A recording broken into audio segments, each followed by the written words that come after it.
Bom, e o nosso primeiro bate-papo aqui, Thalita, é justamente nessa linha do Anula STF. Vou chamar o advogado, doutor Marco Aurélio de Carvalho, do grupo Prerrogativas, e que ele também é fundador da Associação Brasileira de Juristas pela Democracia. Boa tarde, doutor Marco Aurélio, um prazer ter o senhor aqui com a gente. Boa tarde, Pedro. Boa tarde, Thalita, e a todos que estão nos acompanhando. Uma honra enorme estar aqui ao lado de vocês em mais um mutirão do Comitê Lula Livre. Um prazer enorme. Prazer é nosso, doutor Marco Aurélio. Participa dessa mesa também a doutora Gisele Cittadino, professora de Direito da PUC do Rio de Janeiro. O nosso muito obrigada por atender ao nosso convite, doutora. Seja muito bem-vinda. Está aí a Gisele Cittadino. Oi, doutora, seja muito bem-vinda.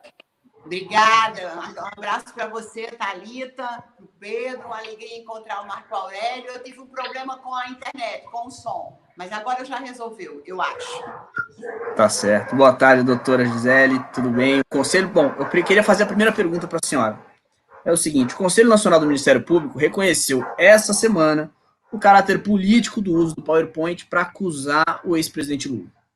O CNMP, Conselho Nacional, decidiu que cabia abertura de processo contra o chefe da Lava Jato de Curitiba, o procurador Deltan Dallagnol, mas que as punições estariam prescritas. Quais são os significados e consequências dessa decisão um pouco ambígua, vamos dizer assim? Na verdade, o CNMP recorre ao argumento da prescrição e me parece que, nesse caso, com razão, ainda ele tem uma imensa responsabilidade por conta dessa prescrição.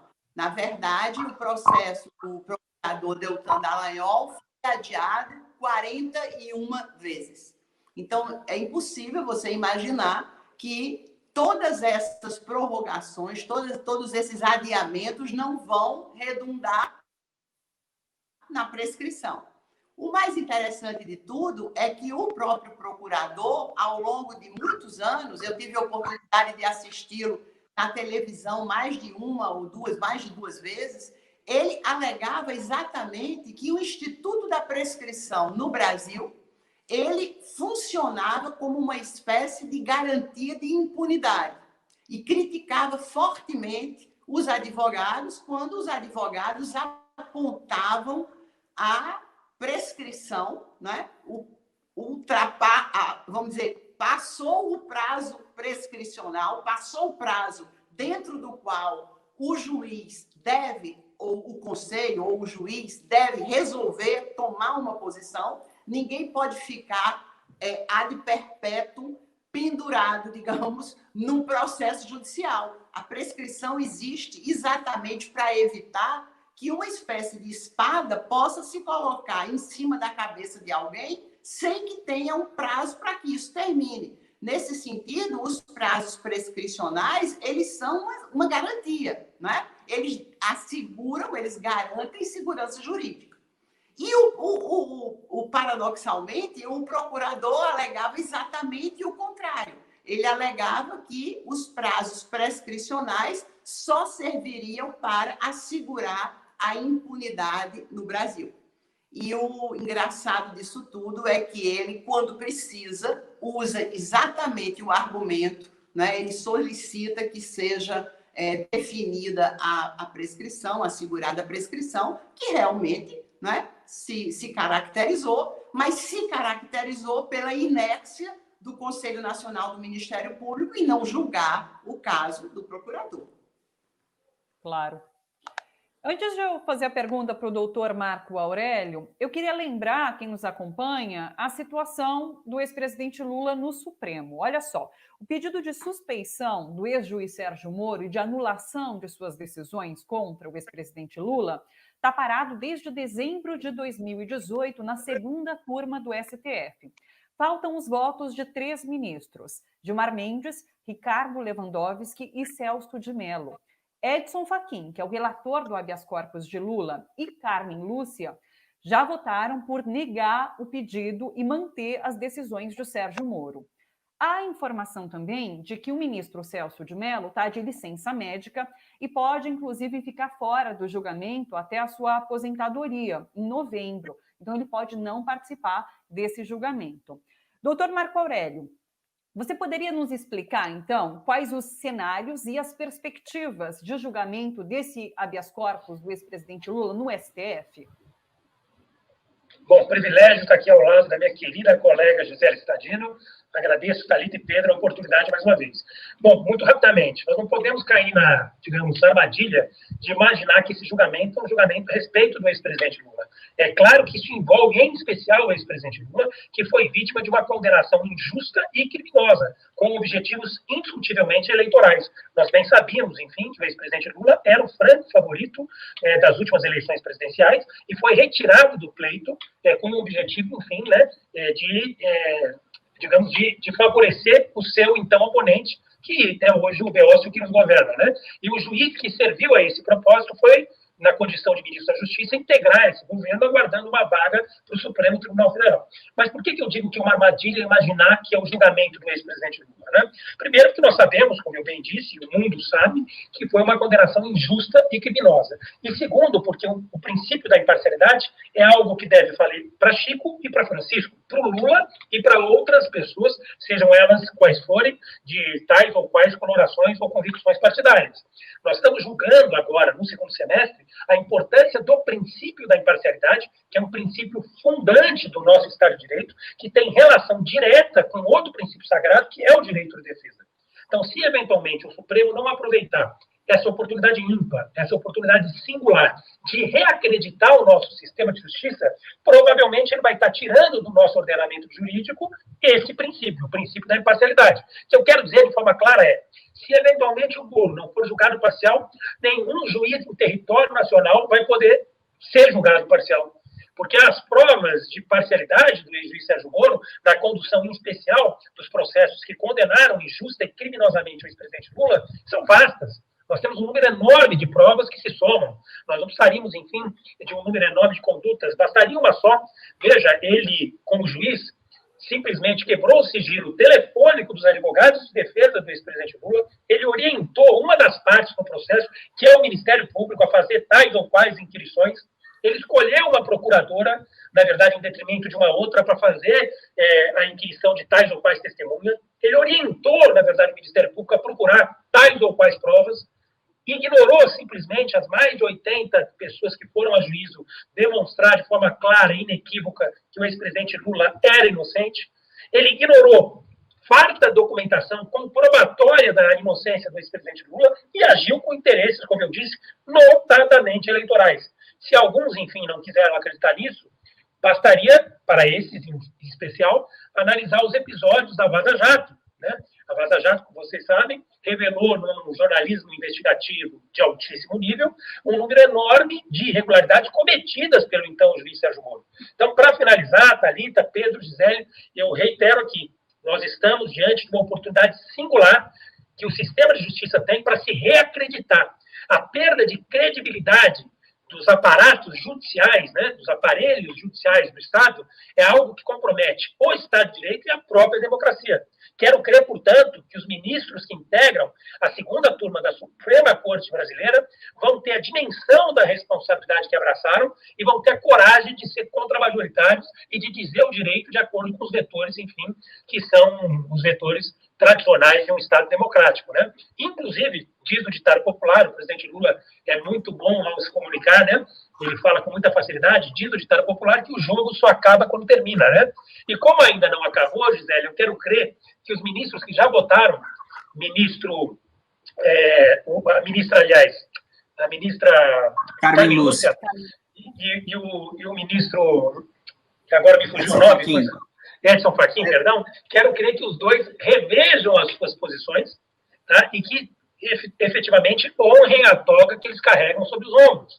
Eles têm a oportunidade de rever os votos que eles proferiram, porque àquela altura nenhum deles conhecia os episódios da Vaza Jato. Agora, como diz o Leme Streck, né, Gisele, o que fazer quando se sabe que se sabe, né? Nós sabemos que esse é o caso de um juiz que atirou o alvo, aliás, atirou a flecha e depois pintou o alvo, né? Essa é a verdade, mas enfim. Então, quero trazer essa reflexão para colaborar com o debate. Tá certo. Muito obrigado, doutor Marco Aurélio. A gente está recebendo aqui uma série de mensagens.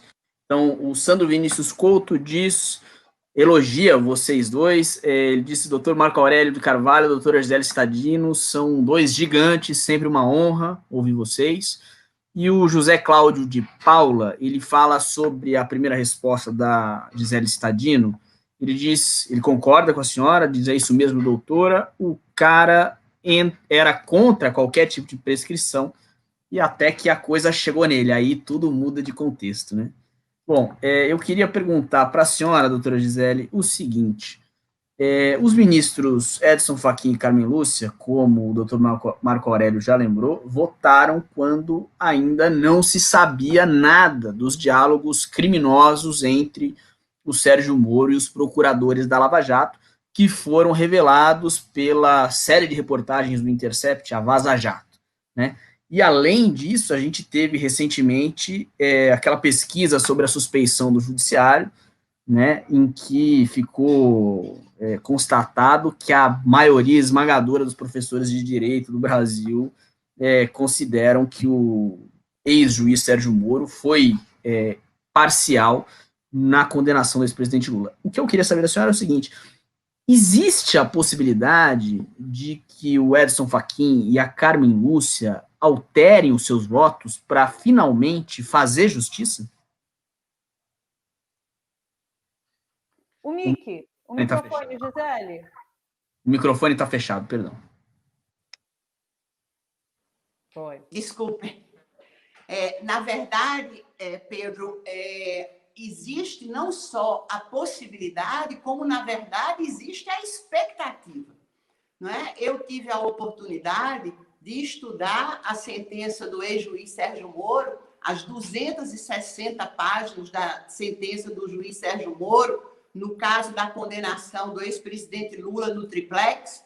E eu diria a você, sem medo de errar, esse documento é público, qualquer um pode ter acesso, e, na verdade, nem é difícil de se compreender, porque não há, digamos, um juridiquês ali que impeça a compreensão por parte de qualquer cidadão comum. Qualquer pessoa que pegue aquela sentença de 260 páginas e leia ela com atenção e com cuidado, não precisa ser da área do direito, percebe claramente a engenhosidade, a malícia, a deturpação que o juiz faz de todo o processo para poder condenar o presidente Lula naquele caso do triplex. Esses temas que o Marco Aurélio mencionou e que são absolutamente aterrorizadores, né? Porque você imaginar que você é um réu e que o juiz, que deveria ser imparcial para julgar você, independentemente do nome que você tenha, do lugar social que você ocupe, da sua posição política, da sua cor de pele, você vê que aquele juiz marca reuniões com os membros do Ministério Público e com a Polícia Federal para definir etapas da Operação Lava Jato. Isso é de uma violência, típica das ditaduras, Então, isso se sabe depois das revelações do The Intercept. Mas o que eu queria dizer é que se o ministro Fachin e a ministra Carmen Lúcia lerem com muita atenção a sentença do Moro especialmente, porque o acordo do TRF4, na verdade, foi uma decisão política no sentido de proteger o juiz. E o STJ, né, lançou mão lá daquela bendita, que eu esqueço o nome, enfim, é uma decisão judicial que o impede o STJ de reanalisar as provas apresentadas. É a súmula número 7.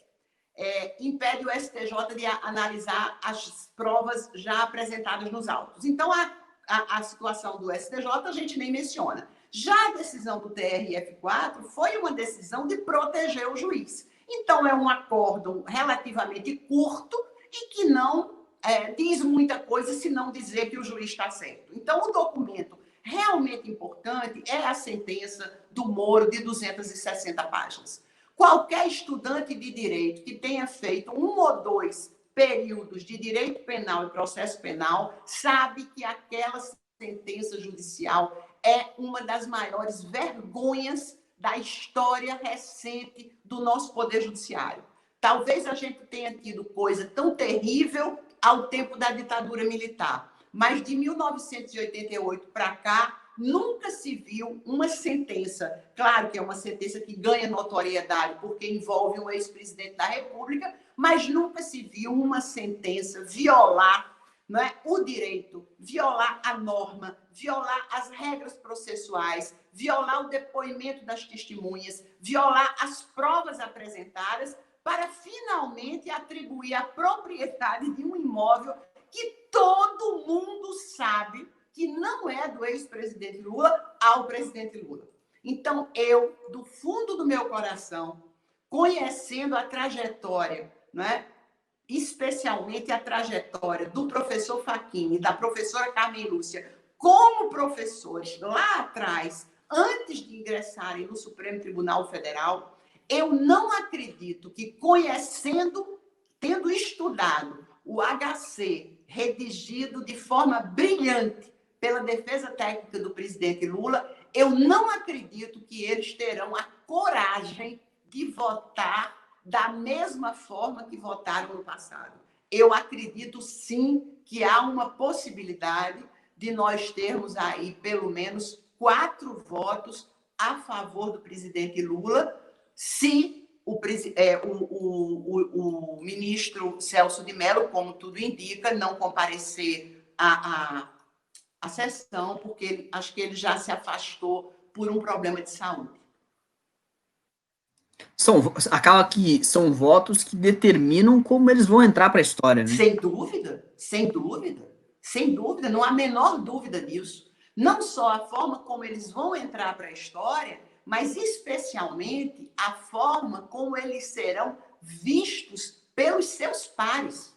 Essa é uma questão fundamental, não é? A história congrega o saber, digamos, do conjunto da população. Muita gente não se importa com isso, mas eu acho que eles vão se importar muito mais com a forma como os seus pares, os professores, os advogados, os demais juízes desse país, né? A gente não pode imaginar que o Poder Judiciário brasileiro é um conjunto de Sérgios Moros, né? Não é verdade, né? Então, não é possível que o ministro Fachin e a ministra Carmen Lúcia, diante de tanta barbaridade judicial, de tanta ignomínia, eles permaneçam atrelados ao voto que proferiram no passado.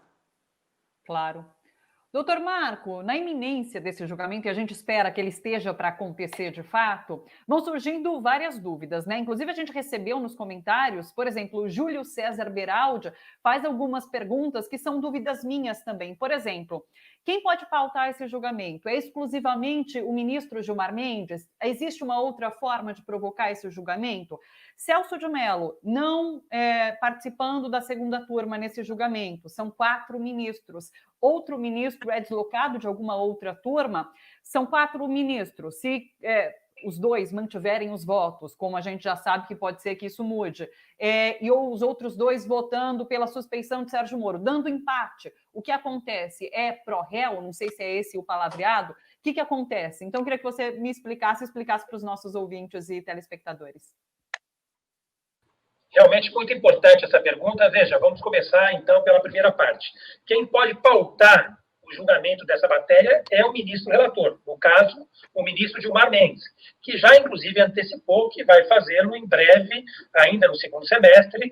A pauta foi prejudicada por essa situação, enfim, que vitima o país e o mundo, essa pandemia, né, que nos assusta e entristece. Já perdemos no Brasil um número enorme, né, de vidas, acho que, salvo melhor juízo, chegamos hoje a quase 120 mil, né?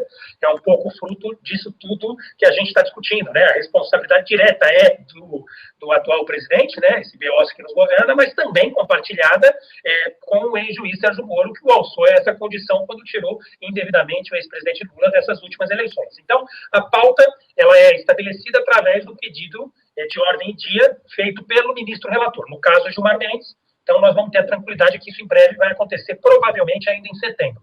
Segunda parte da pergunta, né? Algum ministro seria deslocado? Não para situações como essa, que são temporárias, né? O ministro pode sair, né, por, digamos, licença médica da corte, que integra por determinado específico tempo, o tempo necessário para se restabelecer, e pode voltar, enfim, à condição de ministro integrante de tal ou qual turma do tribunal que ele integra, no caso, o Supremo Tribunal Federal. Quando o Celso de Mello aposentar, isso vai acontecer no final desse ano, aí sim nós vamos ter a discussão de quem vai ocupar a vaga dele na segunda turma. Nós tivemos um episódio recente, que inclusive deu relatoria ao ministro Fachin, né, no caso da Lava Jato, em que o ministro Fachin pediu para mudar de turma, saiu da primeira turma e foi para a segunda turma. Sabe-se lá com que objetivo, mas enfim, né? Ele pediu para sair exatamente por conta do deslocamento de um outro ministro que passou a integrar a corte na condição de presidente da corte, no caso, o ministro Dias Toffoli. Então, só vai haver substituição deste espaço, né, quando esse espaço ficar vago, quando o ministro Celso de Mello aposentar pelo cômputo dos 75 anos, né, que ele deve completar em breve, se Deus quiser. Espero que ele se restabeleça. Eventualmente, uma outra situação para substituição é se tivesse minoria. Você tem que ter, pelo menos, a corte funcionando, né, com 3, 4 membros. Não é o caso. Nós temos 4 membros integrando a corte, integrando essa segunda turma da corte, então as atividades podem transcorrer com padrões de normalidade sem nenhuma discussão. O empate de 2-2 favorece o ex-presidente Lula e o sistema de justiça, porque, como eu disse, e vocês sabem, nós estamos discutindo a importância do princípio da imparcialidade. Se, eventualmente, os ministros não tiverem a oportunidade de revisitar os seus votos, me refiro ao Fachin e à ministra Carmen Lúcia, tenho a mesma crença sincera que a querida colega Gisele, se eles não revisitarem os seus votos e não demonstrarem que estão à altura, enfim, dessa responsabilidade, acaba sendo, claro, uma honra integrar a corte, mas junto com a honra vem uma responsabilidade enorme, que é o peso dessa toga, né? Se eles eventualmente não revisitarem os seus votos, e se os votos do ministro Gilmar Mendes e também do ministro Lewandowski se confirmarem na construção da parcialidade, aí nós vamos ter esse placar de 2-2 que vai favorecer o ex-presidente Lula, e a consequência natural vai ser a anulação do processo e a devolução dos direitos políticos do ex-presidente Lula. O que é bom, evidentemente, para ele, o que é bom para o projeto político que ele, digamos, dirige e conduz, bom para as agremiações políticas que caminham com ele nesse projeto político, mas é bom para a própria democracia do país.